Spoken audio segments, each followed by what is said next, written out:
오늘 이렇게 여러 선배님들 앞에서 발표를 하게 돼서 굉장히 영광으로 생각하고 있습니다.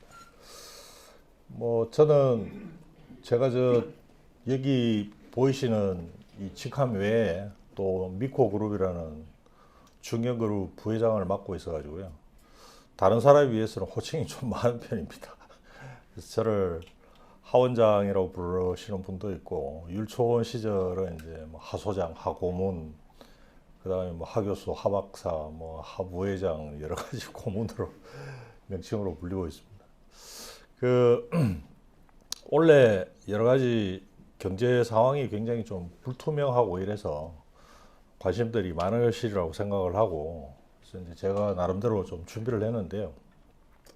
제가 준비한 얘기들을 하기에 앞서서 먼저 현 상황을 좀 간략하게 먼저 좀 정리를 하고 결론 부분을 먼저 좀 말씀드리는 게 좋겠다는 생각입니다. 현 경제 상황을 한마디로 요약을 하자면 그 코로나 극복을 위한 과잉 유동성이 전 세계적으로 풀렸고, 그게 우크라이나 사태로 인한 인플레이션이 이제 지금 폭발을 했고, 그걸 지금 수습하는 과정이다. 이렇게 그냥 한마디로 좀 요약을 할 수가 있겠습니다. 그러면 여기서 이제 자연스럽게 제기될 수 있는 의문이, 그렇게 지금 수습되는 과정이 과연 수습이 가능하냐? 수습이 가능하냐라고 하는 건 이제 인플레를 잡을 수 있느냐는 얘기입니다. 미국 연준은 인플레이션 타겟 레이스를 2%로 보고 있거든요. 2%까지 과연 낮출 수 있느냐 없느냐. 지금 그게 이제 제일 관건이고, 그럼 과연 잡는다면 언제 과연 그게 가능하겠느냐. 인플레이션이 잡혀야지 미국이 금리를 또 떨어뜨리게 되고, 전 세계적으로 이제 경제가, 금융시장이 안정되고 경제가 이제 돌아서니까요. 이 부분에 대해서 두 가지 지금 설이 이렇게 갈립니다. 의견이. 일단 먼저 다수설, 대부분의 많은 사람들은 가능하다, 이렇게 보고 있다는 말씀을 드립니다. 왜 그러냐면 지금 현재 여러 가지 제가 이제 좀 더 자세한 부분들을 쭉 보여드리겠습니다만은, 일단 이 인플레이에 대해서 지금 가장 예민한 지표 중에 하나가 금값입니다. 이 금이라고 하는 건 항상 인플레이션에 대한 가장 유용한 해지 수단으로 보고 있는 거거든요. 왜냐하면 인플레가 발생이 되면 구매력이 떨어지고, 즉 화폐 가치가 떨어지는 거기 때문에 사람들은 금을 투자를 하게 되어 있습니다. 그런데 이 지금 금값이 보면 올해 벌써 3월 이후로 지금 떨어지기 시작했어요. 2,000불에서 지금 현재 1,800불 이하로 1,780불 정도까지 지금 떨어져 있는 현상입니다.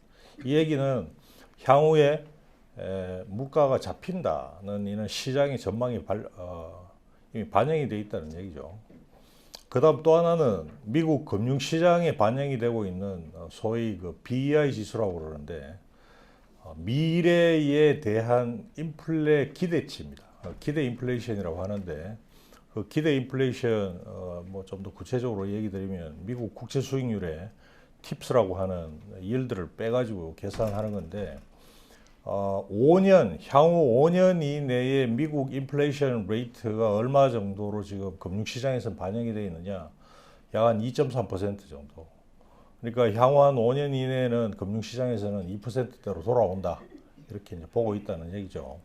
그러면은 그 시기는 언제가 될 것이냐, 제가 이제 쭉 말씀을 드리겠습니다만은, 아마도 내년 한 하반기나 내후년 초 정도 되면 2%대로 들어갈 수 있을 것이다 라고 일단 보고 있는 게 다수의 설이라는 말씀을 드립니다.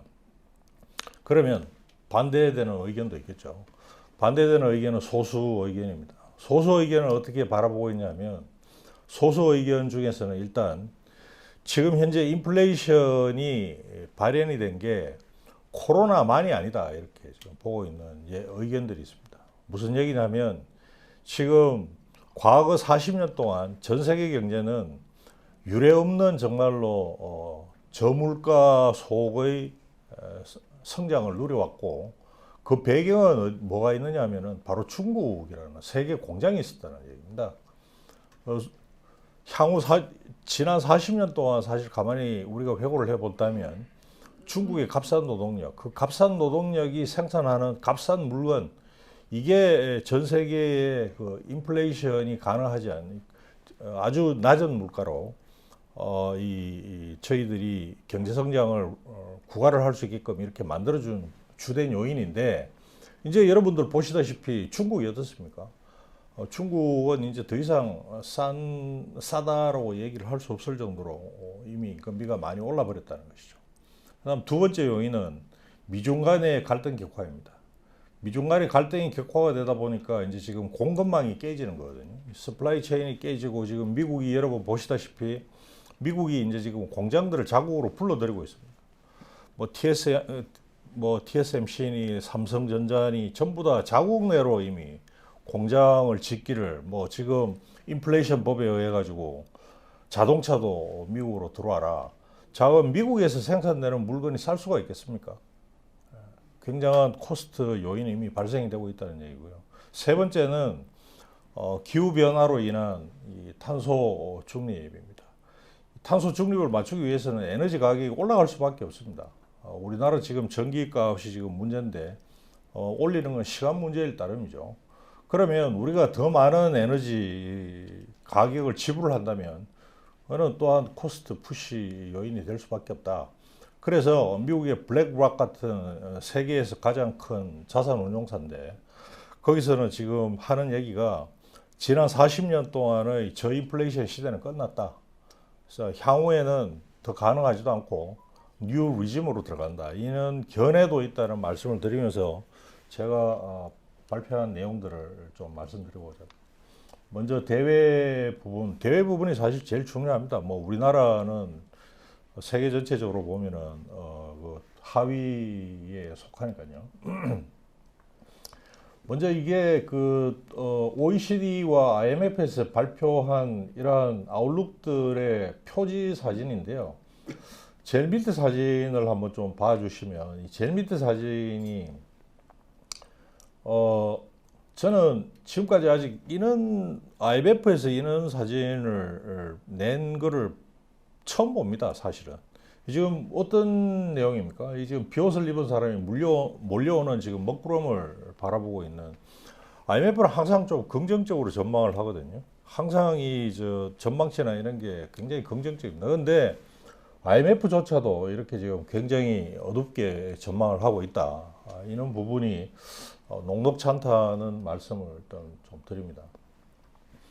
지금 현재 세계 경제를 쳐다봤을 때 지금 우리가 좀 주목을 해야 되는 게 뭐냐면, 지금 과거에는 보면 경제 위기가 드문드문 발생했는데 최근에는 보면 거의 한 4년에 한 번꼴로 일들이 터집니다. 쭉 보시면 제가 이제 쭉 다 표현을 해놨는데, 이런 것들이 이제 굉장히 위기 요인도 다양하고, 지금 여기 보시다시피 또 집중적으로 발생하고 선행 위기, 후행 위기가 연달아 터지는 이런 부분들이 있어서 향후 이제 가면 갈수록 이 소위 이코노미스트들이 좀 힘들겠다 이런 생각도 드는데, 여기서 하나 좀 주목을 해 보실 부분은 2000년 전까지는 우리나라는 물론 외환 위기를 제외하고는 항상 경제 성장률이 세계 경제 성장률보다는 우리가 높았어요. 높았는데 지금 보시다시피 이제 2000년도 이후부터는 우리가 지금 오히려 세계 경제 성장률보다도 조금 낮아지는 이런 현상이 지금 벌어지고 있다. 이제 더 이상 우리나라는 고도 경제 성장을 구가하는 나라가 아니다는 말씀을 좀 드립니다. 자, 이제 여러분들 보시다시피 이제 지금 이게 코로나로 인한 여러 가지 지금 문제가 지금 터지고 있는, 그리고 서로 어떻게 연결이 되어 있는지를 지금 나타내는 도표인데요. 지금 여기서 하나 제가 좀 말씀드리고 싶은 거는 우크라이나 전쟁입니다.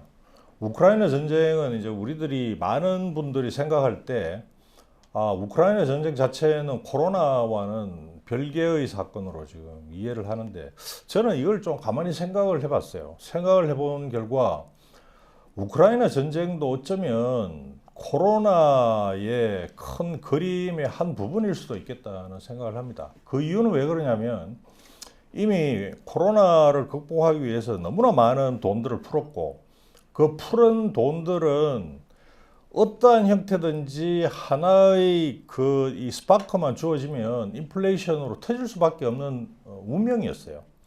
실질적으로 이제 석유 가격으로 이제 이게 터지는 건데, 여러분들이 유가 차트, 지금 여기서 유가 차트는 없습니다만 유가 차트를 한번 보시면, 일단 2000년도 코로나가 터지니까 사람들이 이동을 하질 않고 유가가 폭락하기 시작합니다. 2000년 4월 20일, 그 굉장히 히스토릭한 날인데, 그날 유가가 아마 앞으로도 그런 일은 없을 것 같은데, 사상 최초로 마이너스로 떨어집니다. 마이너스 37불.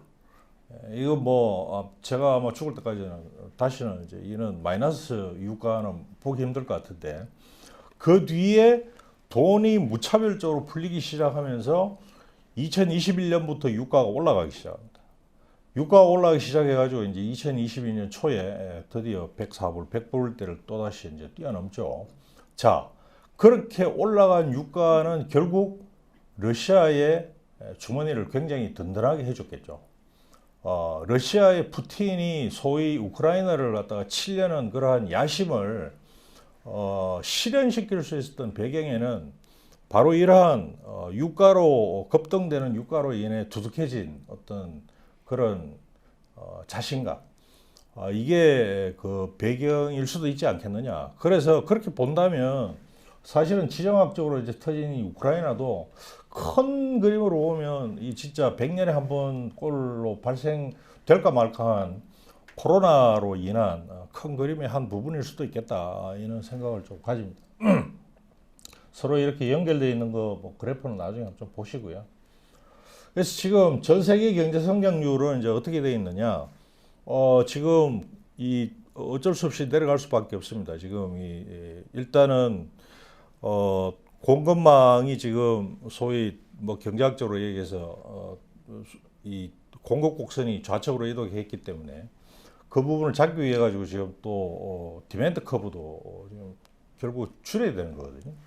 그래서 지금 세계 경제 성장률 전망치는 지금 한 2.7%로 IMF는 이제 감속될 거다, 지금 이렇게 보고 있고요. 선진국과 주요 신흥국들을 보면 선진국이 확실히 지금 빨리 내려가고 있습니다. 경기 선행 지수를 보시면 영국이 굉장히 빨리 내려가고 있고, 그다음 미국과 유로존 다 내려가고 있는 반면에 인도 같은 경우에는 보면 굉장히 완만하게 이제 떨어지는 부분을 보실 수가 있습니다. 지금 전 세계에서 이제 가장 중요한 국가가 미국입니다. 미국이 금리를 올리기 시작했고, 미국이 금리를 내리기 시작해야지 이제 사건이 풀리기 시작하는 거거든요. 근데 미국 경제에 있어서 제일 중요한 부분은 소비입니다, 소비. 미국 경제의 3분의 1을 차지를 하고 있는 게 이 소비이기 때문에 미국의 소비가 어떻게 되는지를 봐야 되는 것이 가장 중요합니다.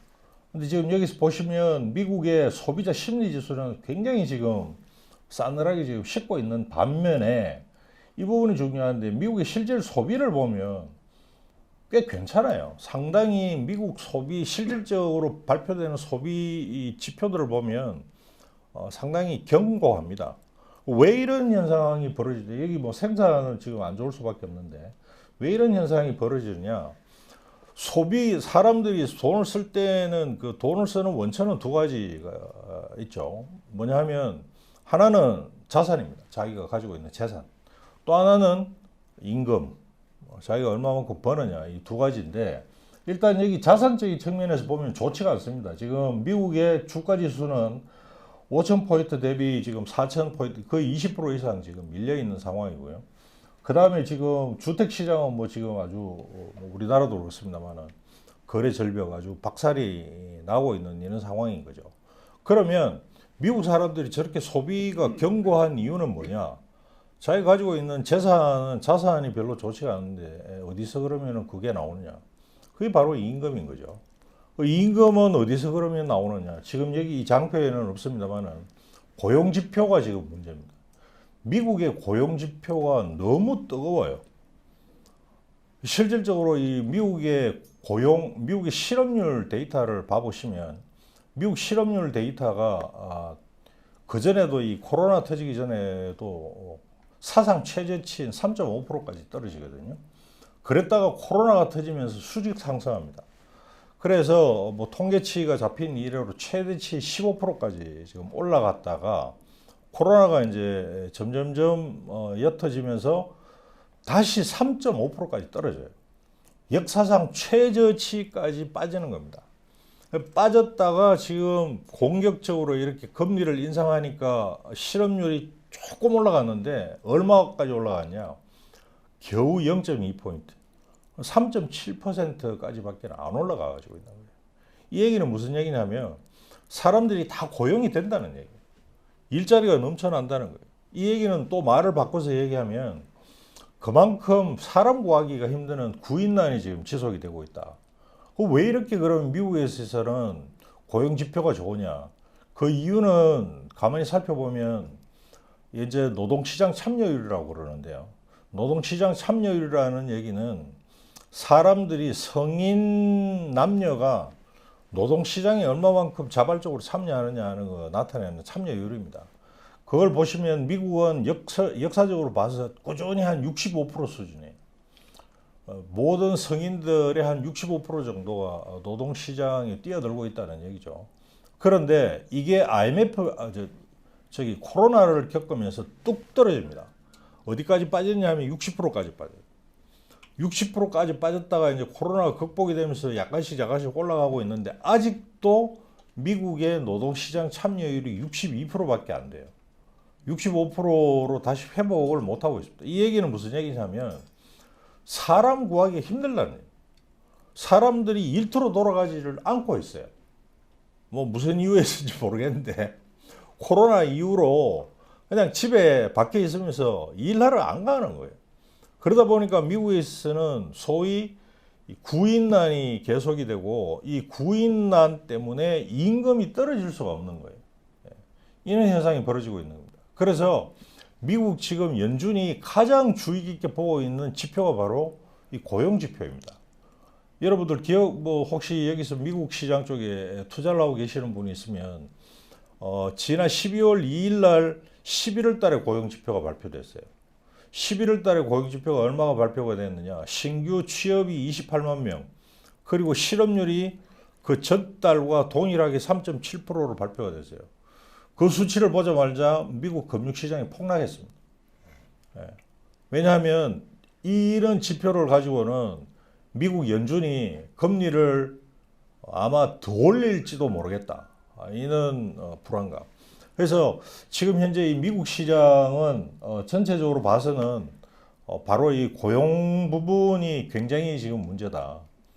고용 부분만 좀 잡혀주면 미국 인플레는 좀 잡힐 텐데 그 부분이 이제 지금 제일 큰 이슈다는 말씀을 좀 드리고요.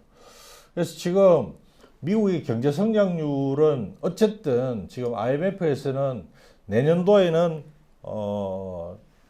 어느 정도 경기 침체 국면으로 들어갈 수밖에 없고 그 다음 내년 하반기 정도에는 다소 회복될 것이다. 이 배경에는 아까도 제가 말씀드렸습니다만은 미국의 금리가 미국의 물가가 내년 하반기 정도에는 꺾이기 시작할 것이고 꺾이기 시작함에 따라서 미국 금리가 떨어지기 시작할 것이고 그 다음에 미국 경제는 내년 하반기 정도에는 어느 정도 좀 돌아설 것이라는 이런 전망치가 반영이 되어 있는 제가 아까 모두의 다수설이라고 제가 말씀을 드렸습니다. 미국의 내년도 경제는 한 1%, 그 이후에는 다시 이제 정상 궤도로 회복될 것이다. 이렇게 지금 보고 있다는 겁니다. 물론 여기에 이제 여러 가지 많은 가정들이 있습니다. 뭐 예를 들어서 러시아가 핵폭탄을 쏜다 이러면 난리가 나겠죠. 또 이제 좀 이따가 이제 제가 말씀드리겠습니다만 사실은 중국이 문제입니다. 중국은 지금 세계 경제의 19%, 거의 한 20%를 차지하고 있는데 중국은 뭐 여러 가지로 지금 문제 좀 이따 말씀드리겠습니다. 그래서 지금 반면에 유로존은 아주 안 좋습니다. 유로존의 소비자 신뢰 지수는 굉장히 지금 악화가 되어 있는 상태고요. 이거는 러시아 가스관을 잠그면 받게 되는 충격들을 얘기를 한 거고. 그래서 유로존의 내년도 경제 성장률 전망치는 유로존 전체입니다. 0.5% 정도. 굉장히 낮은, 미국보다도 훨씬 더 이 에너지 타격을 많이 받기 때문에 이런 수치가 지금 나오고 있습니다. 자, 이제 중국입니다. 우리나라 입장에서는 사실 제일 중요한 나라가 중국이에요. 경제적으로 봐서는. 그 다음에 이제 미국인데, 지금 보시면 다 안 좋습니다. 중국은 소비, 투자, 생산, 수출 다 지금 좋지 않고, 중국이 그동안 고도 성장을 했는 굉장히 큰 부분이 소비조차도 이제 지금 마이너스로 빠지고 있는 이런 부분을 보실 수가 있고요. 그래서 내년도 중국의 경제 성장률은 뭐 일단은 IMF에서는 한 4% 정도로 이렇게 이제 지금 예상을 하고 있는데, 다시 말씀드리지만 여러 가지 이제 가정이 들어있는 겁니다. 그리고 이제 많은 사람들이 사실은 그 중국, 좀 이따 이제 코로나 얘기를 드리겠는데, 중국은 이 뭐 말도 안 되는 사실 제로 코로나라는 정책을 펴고 있죠. 근데 그 이외에도 사실 중국이 제일 지금 골치 아픈 게 부동산 문제입니다. 중국의 부동산이 이제 이 부분 또 이제 자세히 설명하려면 뭐 기니까. 근데 중국 부동산은 이제 많은 다수의 사람들은 문제가 있다. 분명히 굉장히 큰 문제가 있다. 그런데 중국 부동산은 붕괴하지는 않을 것이다. 라고 생각하는 게 일단 다수 의견입니다. 왜냐하면 이 뭐 중국 부동산이 붕괴한다 이러면 이건 사실 걷잡을 수 없는 정도의 큰 그 적이 있으니까요. 그리고 국가 자체도 존립이 위태로울 수도 있기 때문에 절대로 공산당 정부가 그대로 있지는 않을 것이다. 두 번째, 중국 부동산 문제가 있다. 부동산 터진다는 얘기가 나온 지가 10년이 넘었다. 지난 10년 동안 그냥 계속 왔지만 일단은 터지지는 않았다. 이런 것 때문에 뭐 그는 두 가지 요인들, 지금 부동산과 코로나 이런 부분들을 제외한다면 뭐 내년도 한 4% 정도 될 거다. 지금 이게 이제 지금 중국의 코로나 문제인데요. 지금 여러분 보시다시피 중국의 확진자 숫자가 거꾸로 가고 있습니다. 대부분의 나라는 우리나라나 뭐 미국이나 다들 보면 이 금년 초에 이렇게 반짝했다가 그 다음에는 다들 만들어지는 봉우리가 작거든요. 근데 지금 중국은 최고치로 지금 올라가고 있는데 이게 훨씬 더 올라가겠죠. 이제 방역을 풀게 되면. 이런 부분들이 이제 중국 경제에 이제 지금 굉장히 암운을 들이고 있는데, 중국 CDS 프리미엄, CDS라고 하는 게 뭐냐면 크레딧 디폴트 스왑이라고 그래가지고, 저게 미국 이제 국가의 뭐 가상금리 혹은 뭐 국가의 뭐 쉽게 말씀드려서 국가 부도 가능성 정도로 이해를 하시면 좋겠습니다. 그래서 이게 높아진다는 얘기는 좋지 않은 겁니다. 국가에 대한 신임도가 이제 떨어진다는 얘기인데, 지금 보시면 과거에는 거의 뭐 한 자리 숫자에다가 지금 쭉 올라가가지고 굉장히 많이 올라갔거든요. 특히 여기 스파이크가 확 한번 올라가는데, 요때 올라갈 때가 언제냐면 시진핑이 3년임을 발표할 때예요. 시진핑이 3년임을 하면서, 3년임 자체는 사실 저 CDS가 올라갈 그런 요인은 아닌데, 왜냐하면 뭐 모든 사람들이 다 3년임 한다고 이미 알고 있기 때문에. 그런데 3년임을 하면서 이 사람이 내놓은 말이 이제 소위 공부론이라는 걸 내셨거든요. 공동으로 우리 전부 다 부강하자. 뭐 공산주의죠. 그 공산주의인데 그 공부론을 내놓자마자 투자자들이 그냥 던지기 시작하는 겁니다. 이건 이건 이거 돈 못 빼나갈 수도 있겠다. 이런 불안감 때문에 지금 다시 이제 좀 진정된 측면이 있습니다. 여기 보시면 수입 수출 측면에 있어서 왜 중국이 우리한테 중요할 수밖에 없느냐. 지금 뭐 압도적입니다. 25, 22%. 미국이 한 19% 정도, 그다음에 14, 19 정도니까요. 중국하고 미국이 이제 가장 중요한데, 뭐 저희 그룹도 그렇습니다만은 중국의 이제 공장들을 대부분 가지고 있는데, 이 가지고 있는 공장들을 이제 앞으로는 어떻게 하면 줄여나가느냐, 혹은 빼나오느냐, 이제 이런 쪽으로 이제 다들 생각을 하는 것 같아요. 앞으로는 이 중국에 대한 의존도가 점차 줄어들 걸로 생각을 합니다. 하지만 아무리 빨리 줄어든다 하더라도 1, 2년 안에 이게 10%대로 들어갈 수는 없다. 그래서 점차적으로 이 중국에 대한 의존도가 줄어들기는 하겠지만, 여하튼 지금 현재는 중국이 가장 중요한 나라이고, 따라서 중국 시장이 말씀드린 대로 뭐 코로나가 뭐 엄청나게 폭발을 한다든지, 아니면은 부동산 시장에 큰 충격이 온다든지, 뭐 우리나라 경제에는 굉장히 큰 데미지가 올 수밖에 없는 지금 현재 그는 불확실성이 있다는 말씀을 드립니다. 자, 이제 이 금리 얘기를 이 금리가 지금 뭐 워낙 중요하잖아요.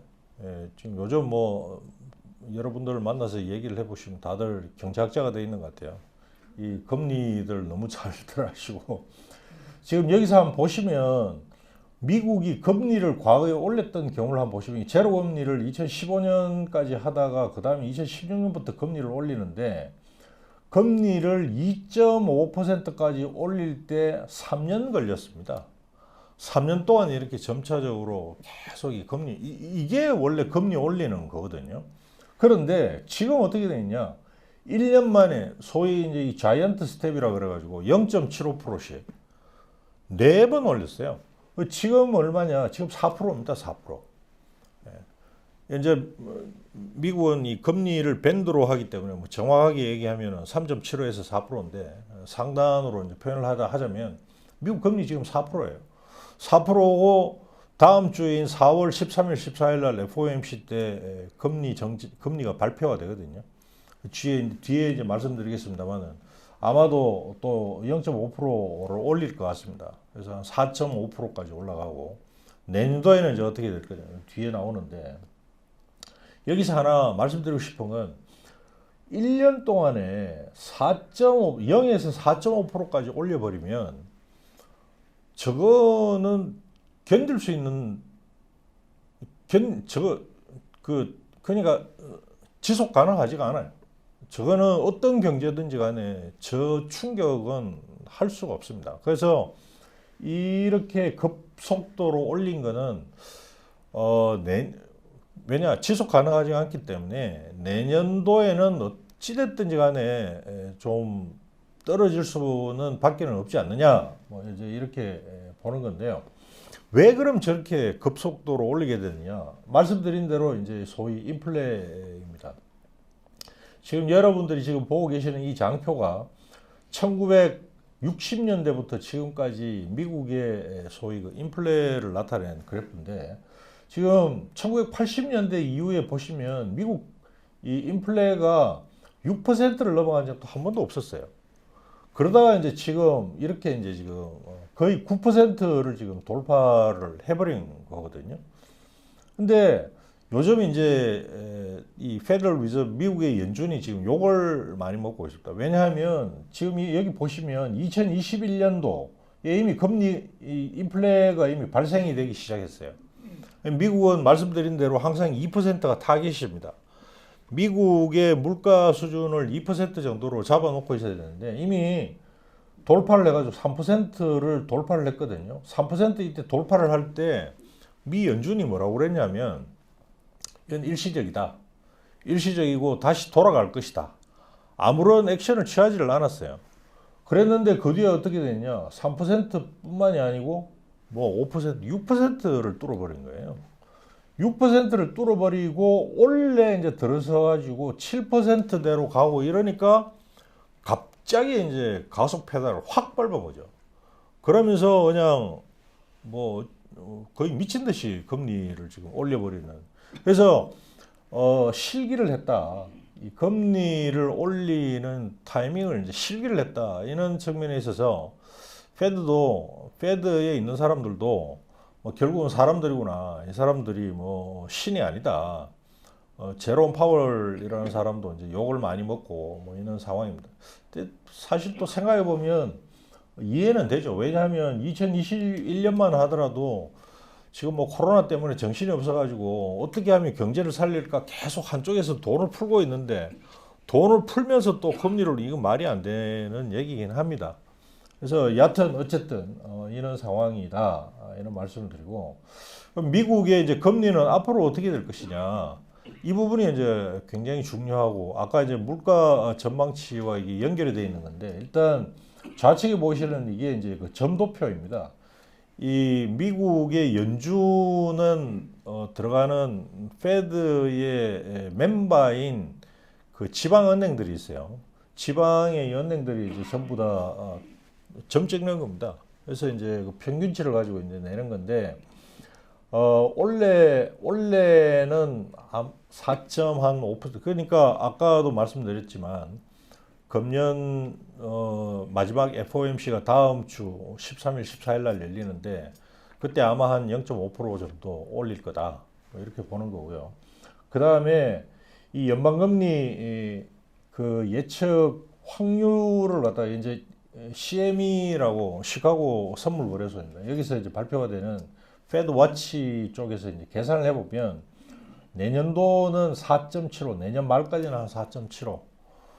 이제 가장 가능한 시나리오는 지금 이제 얘기들 많이 하고 있는 게 일단 금리를 내년도에는 베이비 스텝 0.25% 올리는 걸 베이비 스텝이라고 그러고 0.5% 올리는 걸 빅 스텝 0.75는 자이언트 스텝이라고 이제 부르거든요.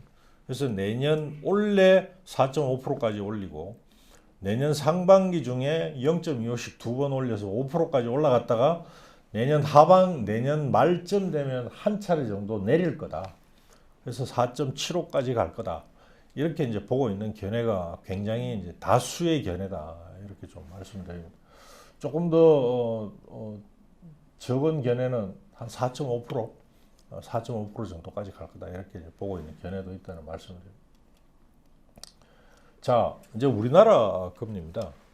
우리나라 금리는 이제 보시다시피 지금 이미 금리가 역전이 되어 있어요. 우리나라 지금 현재 상황에서는 우리나라 금리는 얼마냐면 3.25고 미국은 4%, 야간 0.75% 정도의 금리가 역전이 되어 있습니다. 이렇게 금리가 역전이 되면은 그 역전되어 있는 부분은 뭘로 나타나느냐? 환율 상승으로 나타납니다. 즉 다시 얘기해서 지금 우리나라는 외부의 쇼크, 즉 미국의 인플레, 미국의 금리 인상이라는 이런 부분을 나름의 미국만큼은 아니지만 적은 금리 인상과 나머지 부분은 환율 상승이라는 이 두 가지 정책 조합으로서 지금 감당해 나가고 있는 게 우리나라 현실이다. 이렇게 한마디로 표현을 할 수가 있습니다.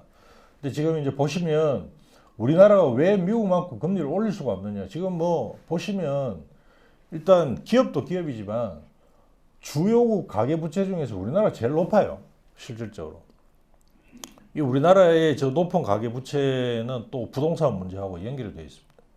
그래서 어쨌든 이렇게 미국만큼 금리를 높이 올릴 수 있는 체력이 지금 안 되는 겁니다. 그러다 보니까 이제 지금 올리지를 못하고 있는 이런 상황인데 그러다 보면 이제 내년도에 환율이 어떻게 될 것이냐가 이제 좀 또 우리의 관심이 아닐 수가 없어요. 지금 보시면 금리가 역전된 그 자체가 곧 환율 인상 요인은 아닙니다. 지금 여기 음영으로 표시되어 있는 부분들이 요 기간들이 우리나라와 미국의 금리가 역전된 기간들입니다. 거기에 반해서 실질적으로 환율이 이렇게 1200원대를 돌파한 이런 시점들은 이런 금리가 역전된 시기와는 반드시 일치하지 않는다는 걸 우리가 알 수가 있고 그래서 환율이 저렇게 급등을 하는 시기는 언제냐? 바로 경제위기, 어떤 위기적인 상황이 이제 발생이 될 때 환율은 움직인다. 그럼 지금 현재는 왜 이렇게 되느냐? 지금 현재는 금리가 우리나라와 미국 금리가 역전된 그 자체를 하나의 위기 상황으로 지금 시장에서는 받아들이고 있다는 얘기죠. 그런데 그럼에도 불구하고 지금 여러분들 여기 쭉 보시면요. 우리나라가 IMF 즉 외환위기 이후에 지금 거의 25년 동안 지금 환율을 그려놓은 거거든요. 보시면 25년 동안 거의 90% 내의 환율은 어느 구간에서 움직였냐? 1050과 1250 사이 밴드에서 움직여요.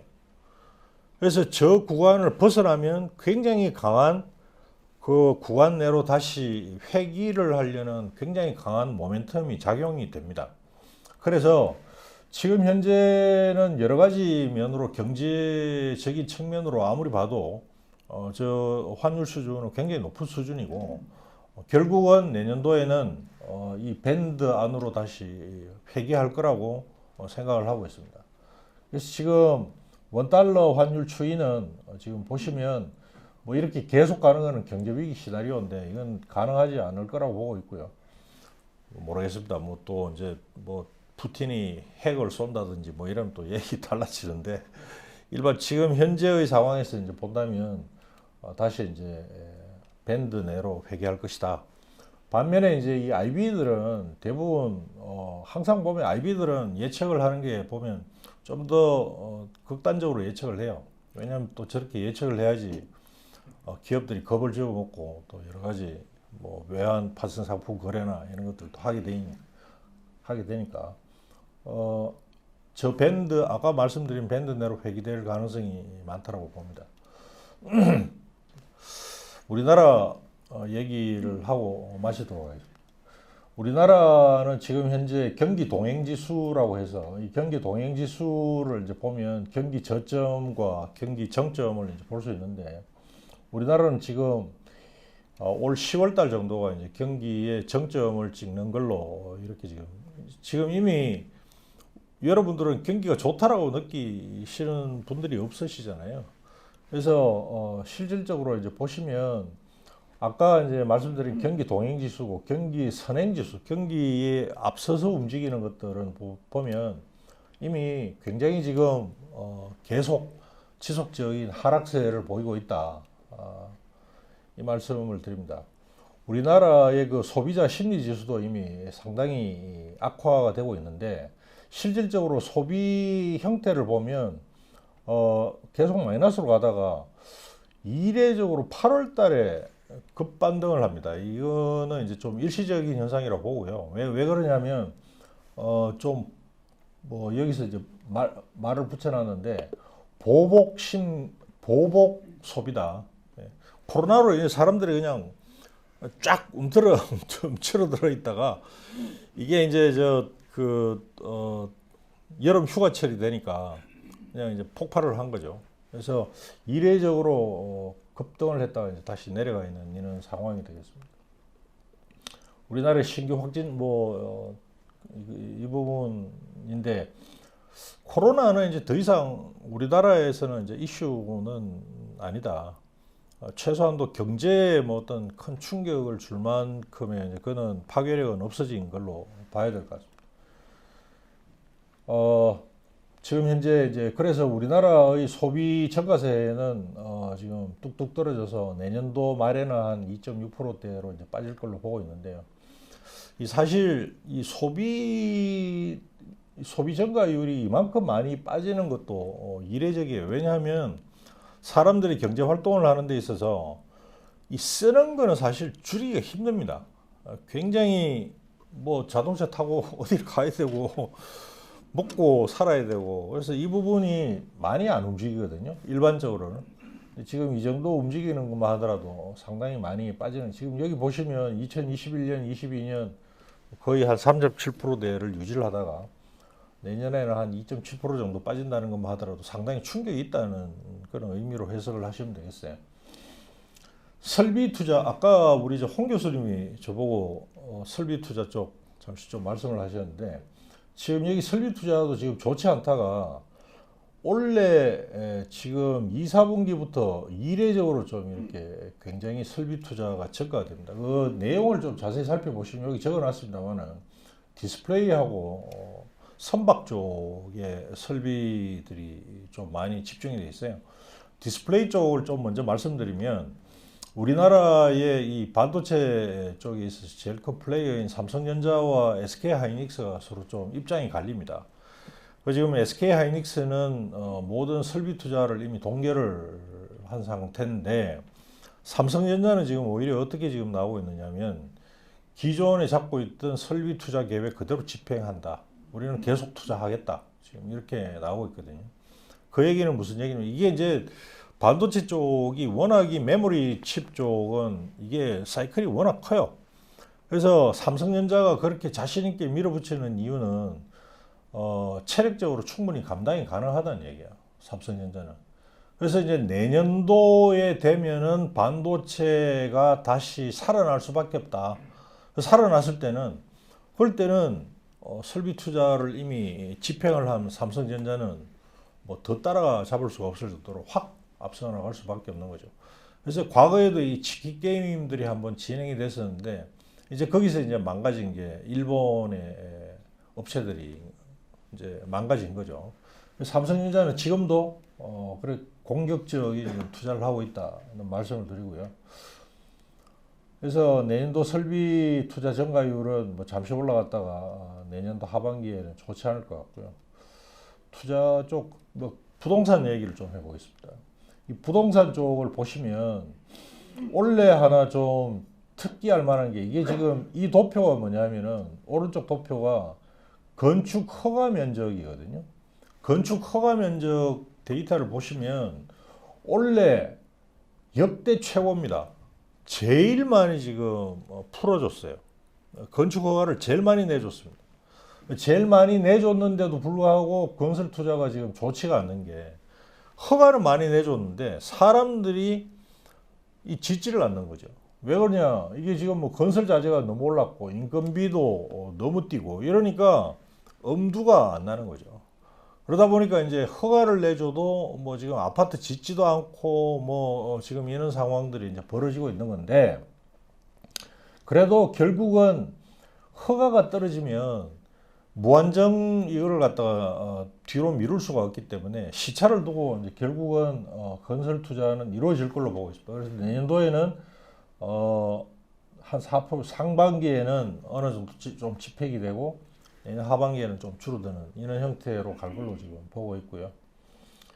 수출입니다. 이 수출이 이제 지금 우리나라의 경우에는 이 수출이 일단 한번 꺾이기 시작하면, 우리나라만 하더라도 굉장히 큰 경제라 수출이 저렇게 꺾이기 시작하면 꺾인 형태가 반짝하고 돌아서는 경우가 잘 없어요. 굉장히 마치 배가 한번 방향을 틀면 그쪽으로 쭉 가듯이 그런 형국이기 때문에 지금 일단 이 수출세가 이제 꺾이기 시작한 게 상당 기간은 좀 지속될 거라고 지금 보고 있고요. 왜 꺾이느냐? 중국 때문입니다. 지금 여기서 여러분 보시다시피 중국이 지금 중국 지역으로 수출되는 수출 증가율이 지금 뚝뚝 떨어지고 있는 게, 아까 말씀드린 대로 우리나라에서 지금 경제적으로 제일 중요한 부분이 중국이기 때문에, 그래서 내년도의 수출 전망치는 이런 식으로 한 3%대까지 내년 하반기에는 좀 빠질 걸로 보고 있습니다. 지금 2021년, 22년 비교하면 뭐 굉장히 많이 빠지는 모양새가 되겠습니다. 우리나라 인플레를 좀 보시면 우리나라 소비자 물가지수는 지금 보시다시피 벌써 꺾였어요. 우리나라는. 미국보다도 훨씬 더 빨리 지금 우리나라는 꺾이고 있고, 그래서 내년도 말 정도에는 우리나라는 이미 2%대 물가로 인플레가 잡힐 걸로 지금 이렇게 예상을 하고 있습니다. 뭐 실업률 이런 거는 넘어가도록 하겠습니다. 그래서 내년도에는 지금 우리나라가 경기 고점이 금년도 10월 달 정도에 이제 경기 고점을 만들고 빠질 텐데, 빠졌다가 L자로 가느냐 아니면은 U자로 가느냐. 미국이 아마 미약하긴 하지만 내년도 하반기부터는 돌아설 걸로 보기 때문에 우리나라도 U자로 돌아설 걸로 봅니다. 다만 그 U자가 뭐 급격하게 올라가기보다는 매우 완만한 스마일 형태의 U자 형태를 좀 그리지 않을까, 일단 그렇게 보고 있고요. 올해의 경제 성장률은 코로나 때 마이너스 0.7, 그 다음에 4.1로 갔다가 올해는 한 2.5%, 그 다음에 내년에는 한 1.8에서 한 2% 초반, 그런 밴드 내에서 움직일 걸로 보고 있는데, 지금 이게 주요 경제 기관들의 경제 성장률 전망치입니다. 지금 보시면 거의 대부분 기관들이 1.8%로 지금, 한은이 1.7, IB들이 1.8, KDI나 OECD에서도 1.8 정도로 보고 있습니다. IMF는 항상 약간 좀 긍정적으로 보는 편입니다. 지금 기재부는 뭐 정부 부처이기 때문에 항상 항상 뭐 이건 예측치라기보다는 기재부는 항상 좀 기대치를 발표를 하죠. 그래서 뭐 별로 별 의미는 없습니다. 근데 이제 현대경제연구원에서는 지금 한 1.8에서 한 2%, 2.1, 2% 밴드로 지금 이렇게 보고 있다. 이상 제 발표를 마치도록 하겠습니다. 감사합니다. 뭐 혹시 질문 있으시면. 그 말씀하신 내용이 중국이 우리의 가장 큰 경제 시장인데 좀 굉장히 지금 성장세도 내려오고 우리가 수출하는 그 비율도 뭐 하락하고 있고 한데 대체로 본다면 혹시 인도 같은 데가 우리가 좀 더 확장을 해야 되는 시장이 아닌가? 우리 저 박사님께서 어떻게 생각하시는지? 인도는 굉장히 중요한 시장이고요. 근데 인도의 이제 특징이 뭐냐면 인도는 그 산업 구조가 좀 개성합니다. 인도는 서비스 산업 위주로 돼 있어요. 원래 이제 못 살면 임금이 낮기 때문에 당연히 이 제조업이 발달이 돼야 되고 우리나라는 제조업 강국이기 때문에 그러면은 이제 인도에다 투자를 하고 인도에 공장 짓고 뭐 이렇게 돼야 되는데 인도는 특이하게도 이 워낙 교육을 받은 사람들은 거의 로켓 사이언티스트들이 있고 그런 측면이 있어서 인도는 제조업이 참 발달되기가 쉬운 데가 아니다. 지금 그거를 이제 바꾸기 위해서 모디 총리가 지금 이제 내걸고 있는 게 메이드 인 인디아가 아니고 메이크 인 인디아라는 그거를 지금 내고 있거든요. 그 얘기는 이제 현재 진행형이라는 거죠. 현재 진행. 이제 앞으로 우리 메이드가 아니고 앞으로 만들자 뭐 이렇게 얘기를 하고 있는데 쉽지 않다고 보고 있어서 그래서 인도 그리고 여기 뭐 다들 법 전문가들이 많으십니다만은